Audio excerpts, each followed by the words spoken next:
I've got a first question for you. Okay. Where did this story come from? Well, I guess it kind of stems from memories of going into my nan's old pie house and just kind of people watching and people that I grew up with in that area.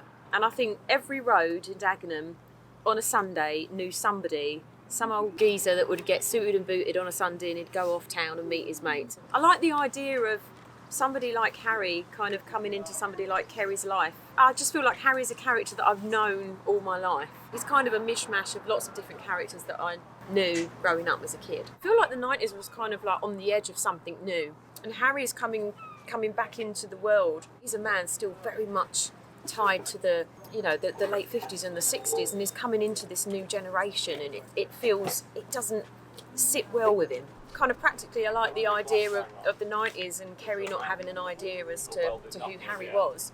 Simply because back then the world was a smaller place, there wasn't Facebook, there wasn't any internet, you knew people that you knew because you'd met them, you had to see a photograph of someone or you had to know them. The world now is just such a, everyone knows everyone and it's a much bigger place, and I like the nostalgia of the 90s. Get down on my knees and pray, that big away, still make me get Get so many different characters that come into a greasy spoon, and it's a place where Harry feels comfortable and at ease. He comes in and he looks around and he goes, yeah, I like this, I feel at home now.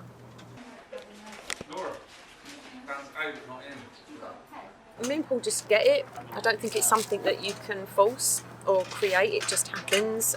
We have a very similar shared view on what we like and what we don't like. We share a sort of working class sensibility, similarity. It just works, and we're just on the same wavelength. He's also a very calm and collected guy.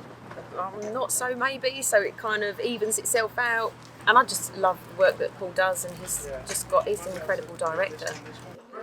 Last shot of the film, last shot of the film. And yeah, it just seems to work for some reason. I don't know why. That it builds more to that when I say they need to learn to be a bit more bloody discreet, bang like that.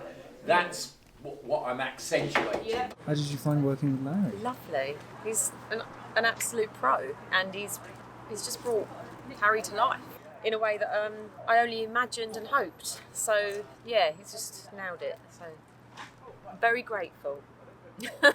I mean, it was my dad's dad, so yeah. Well, my granddad. Yeah. Good. It's nice. I like that. Important. Family look out for each other.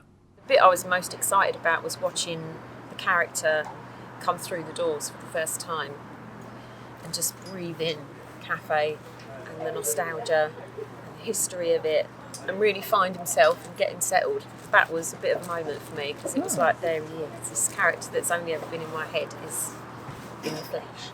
So yeah, that was nice.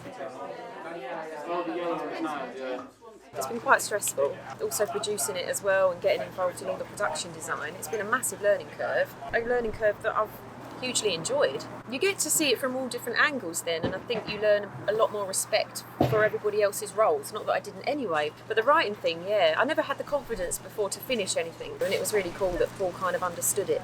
Yeah, it's been good. It's been really good. It's been a really good learning curve, and so far I've loved it.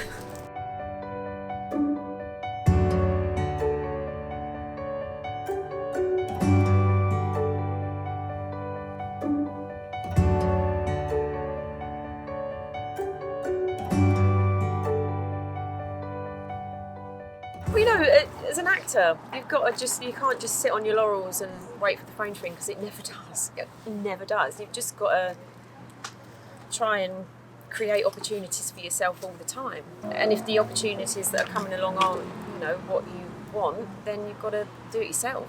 Write something that I was interested in, a role that I would like to play, and that might never happen, so I'll just do it myself.